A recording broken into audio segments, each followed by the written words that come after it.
मी कोल्हापूरला आल्यानंतर आपल्या प्रसार माध्यमामध्ये मी पाहिलं या ऑडिओ क्लिपची मला काही माहिती नाही.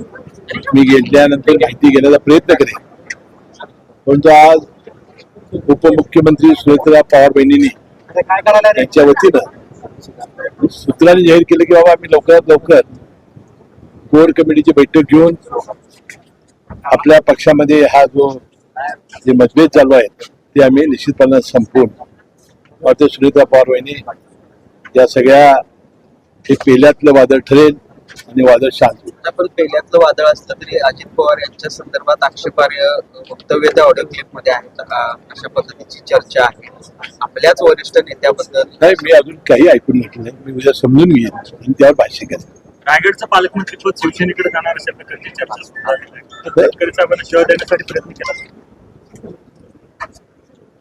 आता तटकरे साहेब आणि एकनाथ शिंदे साहेब यांच्या सातत्याने बैठका सुरू आहेत आणि मला वाटते म्हसळा नगरपालिकेचा जो नगराध्यक्ष निवडलेला होता त्याला राजीनामा देऊन तटकरे साहेबांना नगराध्यक्ष त्यांच्या मतदारसंघातला केलेला आणि उपाध्यक्ष हा शिवसेनेचा होणार आहे अशी मी बातमी ऐकलेली आहे.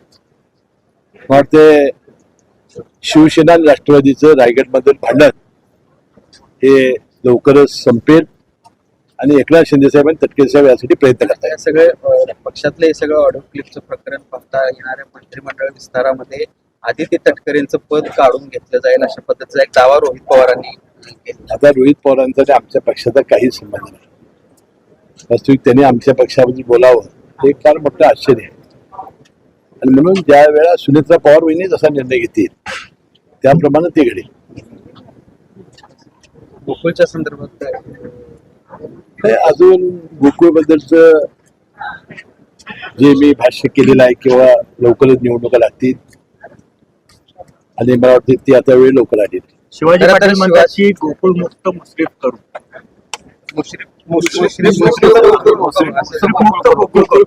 सभासदाने करायचं काय शिवाय लोकांना. पण काही दिवसापूर्वीच तुम्ही आभार मानले होते ते काही बोललेले नाही. पण व्यक्तिगत टीका केली व्यक्तिगत टीका राजकीय टीका काय सातत्यानं महायुती म्हणून ही निवडणूक लढवणार असं अजूनही ही निवडणूक महायुती म्हणूनच होईल आणि महायुतीचा अध्यक्ष होईल.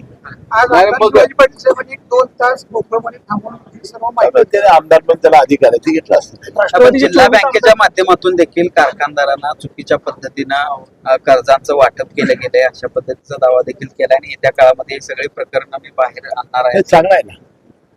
कारखानदारांनी त्याची नोंद घ्यावी. ज्या पद्धतीचे आरोप केले जातात किती काही करा पण गोकुळमध्ये कोणताही भ्रष्टाचार निघणार नाही असा विश्वास आहे तुमचा? 100% 5 वर्षात. साहेब राष्ट्रवादी 24 आमदार पुतील असा गौप्यस्फोट रोहित पवार 24 आमदार भाजपच्या वाटेवर आहेत असा गौप्यस्फोट रोहित पवार. आता मी तुम्हाला सांगितलं की रोहित पवार हे राष्ट्रवादी काँग्रेसबद्दल का बोलतायत हे मला कळत नाही.